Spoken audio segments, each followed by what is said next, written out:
प्यारी संगत हरि ओम हरि ओम हरि ओम। मैं दिव्य आत्मा हूँ, मैं दिव्य आत्मा हूँ। हम सब दिव्य आत्मा हैं, हम सब दिव्य आत्मा हैं। हे सद्गुरुदेव जी, हम सबको सद्बुद्धि दीजिए। ओम ओम ओम। हमारा विषय चल रहा है श्रीमद् भगवत गीता का पहला अध्याय। हमने पहले किया था, धृतराष्ट्र बोला, धर्म भूमि कुरुक्षेत्र तहाँ युद्धार्थ जो गए पुत्र मेरे, पांडु पुत्र सबों ने कर्म क्या किया। अब महाभारत जो हुई है वो क्यों हुई है? क्योंकि पहले शुरू से ही अज्ञानता द्वेष वाले भाव धृतराष्ट्र के अंदर आ गए। अब धृतराष्ट्र की तो एक तो बाहर की आंख नहीं है और उनकी अंदर की भी आंख नहीं है। द्वेष की भावना वहीं से ही होती है, मेरे पुत्र, पुत्र मेरे, पांडु पुत्र। अब इस मतभेद से ही राग द्वेष पैदा हुआ और यही महाभारत का कारण बना। अब धृतराष्ट्र में जो हलचल हुई कि भीतर देखो, जो ये भीतर राग और द्वेष का फल क्या हुआ। अब ये हलचल हुई ना उनके अंदर, तो उनके 100 के 100 कौरव, उनके पुत्र मारे गए और पांडव एक भी ना मारा गया। जैसे दही बिलोते हैं तो उसमें हलचल पैदा होती है, तो उस हलचल से क्या निकलता है? मक्खन, मक्खन निकलता है। अब धृतराष्ट्र के अंदर जो हलचल पैदा हुई उससे क्या निकली? महाभारत। और अर्जुन के अंदर जो हलचल पैदा हुई, उसके मन में भी तो था ना, अर्जुन के मन में भी कल्याण की अभिलाषा हुई थी, वो जागृत हुई, तो उससे क्या निकला? श्रीमद् भगवत गीता। ये गीता फिर प्रकट हुई। देखो यही भेद है। अब धृतराष्ट्र पूछ रहे, क्वेश्चन किया था उन्होंने संजय से कि वो धर्म भूमि कुरुक्षेत्र में युद्धार्थ के लिए उन मेरे पुत्रों ने और पांडवों ने क्या कर्म किया है, क्यों गए हैं? तो अब संजय बोला, देख के व्यूसेना का पांडवों की रचा हुआ, पास आचार्य के राजा दुर्योधन गया कहा। अब देखो, अब दिव्य दृष्टि व्यास जी तो किसको दे रहे थे? धृतराष्ट्र को, पर धृतराष्ट्र ने नहीं ली दिव्य दृष्टि। फिर ये दिव्य दृष्टि व्यास जी ने संजय को दी, क्योंकि वो पहले ही जानते थे कि संजय कैसा है, महात्मा, महान आत्मा है, तभी उन्होंने महात्मा संजय कहा। अब जो महान आत्मा होता है वो किसी से भी डरता नहीं है, वो निडर होता है।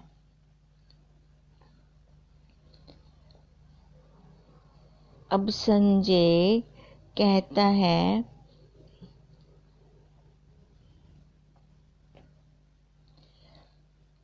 कि जो भी ये युद्ध हो रहा है किसके कारण से हो रहा है? कि व्यूह, यहाँ पे व्यूह का कोई लकड़ी का घेरा आदि नहीं बनाया गया, पांडवों ने ही अपनी थोड़ी सेना को ऐसे नाकेबंदी से तैयार किया कि शत्रु किसी रास्ते से अंदर ना जा सकें। ये सब दुर्योधन भी देख रहा है और आचार्य भी सामने खड़े थे। फिर भी अर्जुन की सेना को देखकर दुर्योधन घबरा गया। देख के व्यू सेना का, अब देख तो रहा है, फिर घबरा क्यों गया? जैसे हम देखते हैं कि आपस में कोई ज़्यादा कुछ ले लेता है तो उसका काम बन जाए तो अंदर से हमें ईर्ष्या होने लग जाती है, पर बाहर से हम उसको बधाई देने लगते हैं।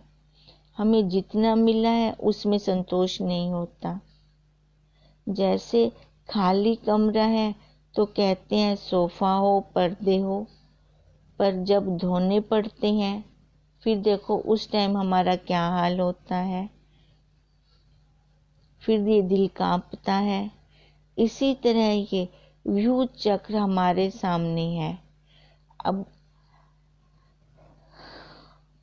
दुर्योधन के आगे भी व्यू चक्र था, क्योंकि पांडवों ने इसी हिसाब से घेरा कर लिया था। अब संजय ये वहां का हाल बता रहे हैं धृतराष्ट्र को। अब सबसे पहले दुर्योधन किसके पास गया? आचार्य के पास। पितामह के पास भी तो जा सकता था, जबकि वो तो सेनापति थे।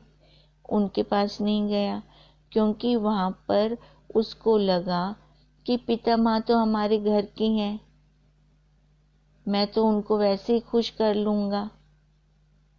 अब वो आचार्य द्रोणाचार्य के पास गया क्योंकि अर्जुन भी उनका शिष्य था, तो उनको वो पहले खुश करना चाहता था। अब वो व्यू सेना, जो व्यू चक्र देखा उसने सामने, तो उससे घबरा गया। अब ऐसे ही हम भी अपने देखें, जब भी कोई परिस्थिति आती है तो घेरा डाल के ही आती है। फिर वहां पर अगर हमें गुरुदेव का ज्ञान है, गुरुदेव की शरण में हम गए हुए हैं, तो वहां पे हम घबराएंगे नहीं। दुर्योधन की तरह हम घबराएंगे नहीं, उसका फिर हम डट कर सामना करेंगे।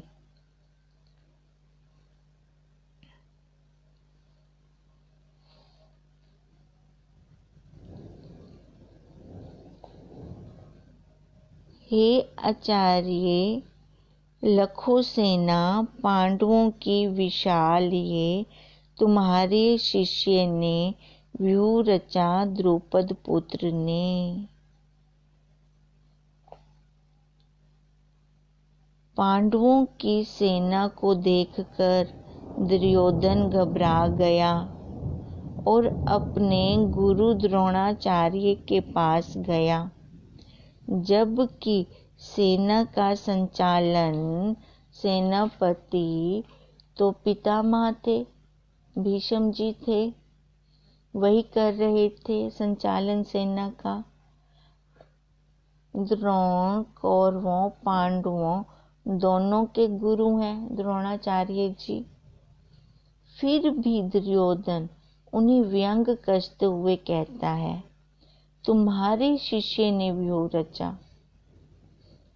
अब वो खुद भी तो उनका शिष्य है, पर नहीं, तुम्हारे शिष्य ने व्यूह रचा। आचार्य के पास गया तो ठीक है, क्योंकि जब अंतःकरण भयभीत होता है तो गुरु की शरण में ही जाना चाहिए, क्योंकि वे जानकार हैं। जानकार ही परिस्थिति से बचा सकते हैं। हम भी देखो, जब कोई परिस्थिति मुसीबत आती है, संसारियों के आगे मत जाएं। संसारियों के आगे रोते हैं तो वो ऊपर से तो बोल रहे होते हैं, पर अंदर उनके अलग ही भाव होते हैं, खुश हो रहे होते हैं।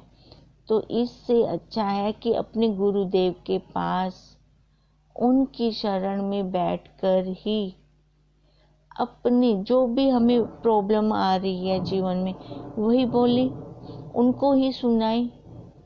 पत्ता पत्ते को क्या सहारा देगा। अब हमारा मूल क्या है, हमारे गुरुदेव। हम अपने गुरुदेव को सुनाएं, क्योंकि वही जानकार हैं, सबकी जानते हैं। जानकार ही परिस्थिति से हमें बचा सकता है। देखो, जब बेटी की शादी होती है ना, तो वो 2-2 मिनट के बाद अपनी माँ को फोन करती है, एक एक परिस्थिति माँ को बताती है। तो प्रॉब्लम आने से पहले ही माँ उसको सलूशन भी दे देती है। अब ऐसे ही जब हमें कोई भी परिस्थिति आए, अगर हम 1 घंटे के बाद अपनी गुरुदेव रूपी माँ के साथ जुड़ते हैं, मन से ही तो जुड़ना है, हमें अपने भावों से ही तो जुड़ना है। देखो, जब हम उनको अपने 1-1 घंटे के तक सारी परिस्थितियां बताते रहते हैं तो कोई परिस्थिति आएगी ही नहीं। वो पहले ही वो सारा हैंडल कर लेंगे हमारे गुरुदेव, क्योंकि उनको तो सारा कुछ ही पता है। अब देखो, वो बेटी को तो फोन पे बताना पड़ता है, तो यहाँ पे फोन कौन होगा, हमारा मन रूपी फोन। अपनी वृत्ति को ही हम अपने गुरुदेव के साथ जोड़ दें तो उनको हमारी पल पल की खबर रहती है। जानकार ही परिस्थिति से बचा सकता है। दूसरा व्यंग कसा कि जो तुम्हारा गुरु भाई द्रुपद है, उसके 5 पुत्रों ने व्यूह रचा है। हमें दुर्योधन की बात यहाँ बुरी लग रही है कि वह व्यंग कस रहा है। यदि अपने आप को देखें कि हमारे अंतःकरण में भी सब कुछ यही चल रहा है कि नहीं। अब ये जो सूक्ष्म शरीर है, ये कैसे है, 17 तत्वों से बना हुआ है। फिर देखें, ये सूक्ष्म शरीर में हमारे क्या चलता है। स्थूल ने तो वही करना है जो हमारे अंदर आता है। सामने वाले के प्रति कैसे भाव उठते हैं, वो सूक्ष्म में होते हैं। वो भाव हमारे कैसे उठते हैं और हम कैसे बोलते हैं, फिर जो अंदर होता है वही वाणी पर आ ही जाता है। और तो और गुरुदेव के पास जाकर भी हम उल्टी सीधी बातें कर आते हैं, वहाँ बोल आते हैं। हमें वहाँ पे भी समझ में नहीं आता कि हमें ये बोलना चाहिए कि नहीं बोलना चाहिए। अब इसलिए दुर्योधन ने आचार्य के पास तो गए, गुरु के पास तो गए, तो वहाँ पे क्या बोल के आए हैं, उन्हें खुद भी समझ में नहीं आ रहा कि उनके शब्द कैसे निकल रहे हैं उनकी वाणी से। अब तभी तो हमें गुरुदेव कहते हैं कि हम जाते हैं तो हमें मांगना भी नहीं आता। यहाँ शूर धनुर्धारी भीम अर्जुन समान ही युधान विराट आदि द्रुपद राज महारथी। यहाँ द्वेष चित्त वाला दुर्योधन अंदर से भयभीत हो रहा है और विपक्ष वालों का गुणगान कर रहा है, जबकि उसके पास सेना भी ज्यादा है, धन बल जन बल सब है, लेकिन उसे अपनी वीरता पर विश्वास नहीं है। अब ये आचार्य से कह रहा है कि धर्मराज युधिष्ठिर तो क्षमावान है, नकुल सहदेव अभी बच्चे हैं, पर भीम और अर्जुन शूर धनुर्धारी हैं। इससे उसे भय लग रहा है, जबकि एक गुरु से दोनों ने मिलकर शिक्षा पाई है।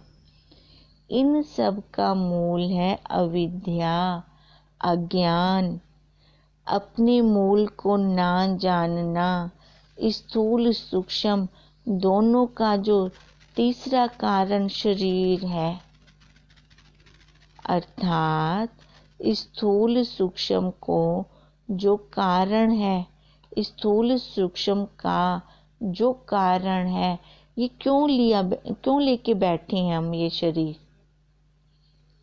क्योंकि हमारा जो सूक्ष्म शरीर है वो नष्ट नहीं हुआ, उसका अंतकाल नहीं हुआ, वो तो वैसे का वैसा है, अपने कर्मों के अनुसार और शरीर वो लेकर आ जाता है। अब इसका कारण क्या है? स्थूल सूक्ष्म का जो कारण है वो है वासना। उस वासना से ये देह मिली है। ये सब राग द्वेष अभिनिवेश काम क्रोध आदि सभी अज्ञान से ही तो है, अज्ञानता के कारण, क्योंकि हमें अपने स्वरूप का ज्ञान नहीं है। बाहर जो माया में हमें दिख रहा है उसी को ही मैंने सच्चा मान लिया है। ये भ्रांति है, ये अध्यास है। इस अध्यास में हम जन्मों जन्मों से जी रहे हैं।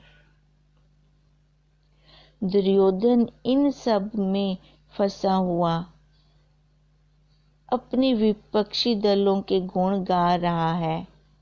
युधान अर्जुन का शिष्य है। शिष्य भी गुरु के लिए प्राण देने को तैयार खड़ा है। रणभूमि में जो सामने आए हैं अपने प्राणों की परवाह ना करके ही आए हैं। विराट राजा है मत्स्य देश के, जिन्होंने अज्ञातवास के 1 वर्ष में इन सब को सहारा दिया है। आज वे भी इनके लिए रणभूमि में आए हैं। मित्र भी ऐसा होना चाहिए जो समय आने पर अपने मित्र के लिए प्राणों की भी परवाह ना करे, और अपने जैसा होना चाहिए। मन को गिराने वाला नहीं होना चाहिए। मित्र मित्र की ही लाज रखता है।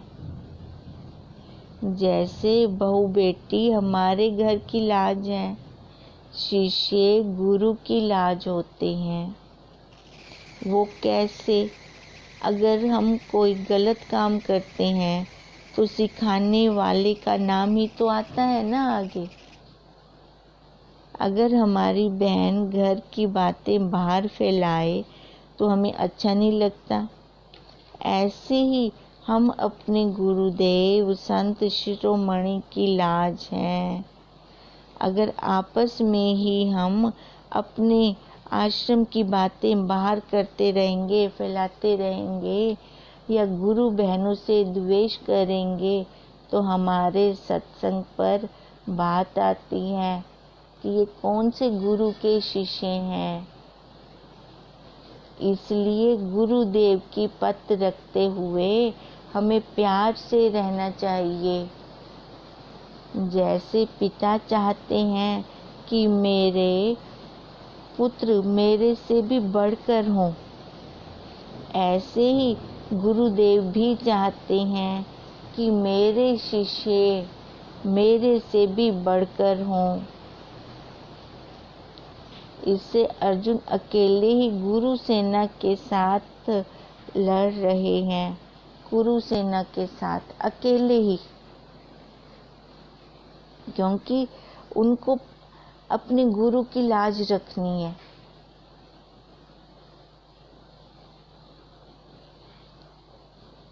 वो दिल से तो द्रोणाचार्य को, भीष्म पिताजी को और तो तीर मारना नहीं चाहते थे, पर ना चाहते हुए भी उनसे वो लड़ रहे थे।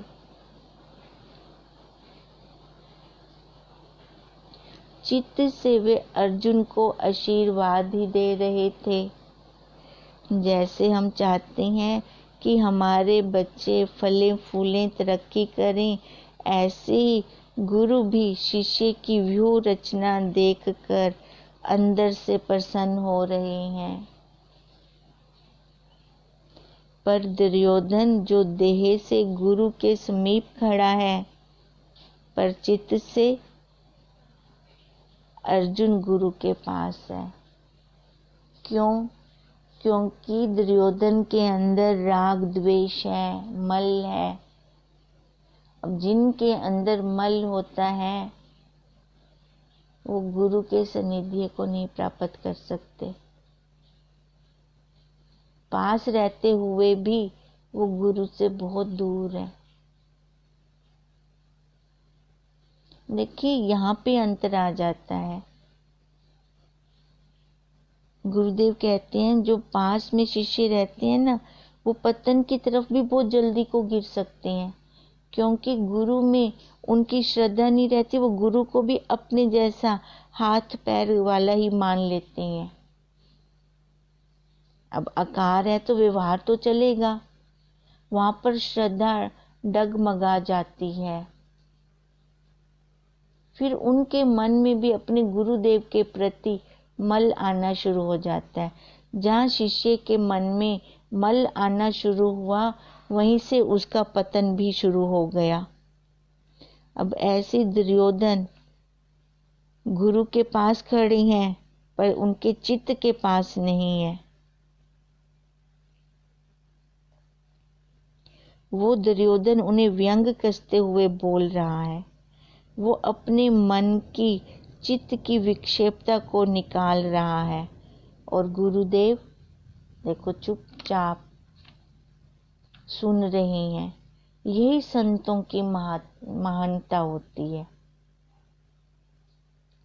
देख तो वो भी सब कुछ रहे हैं, पर फिर भी दुर्योधन की बात सुन रहे हैं।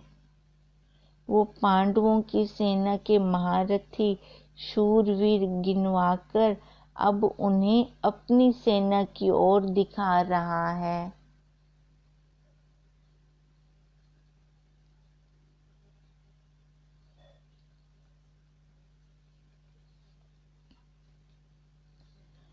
ओम ओम ओम।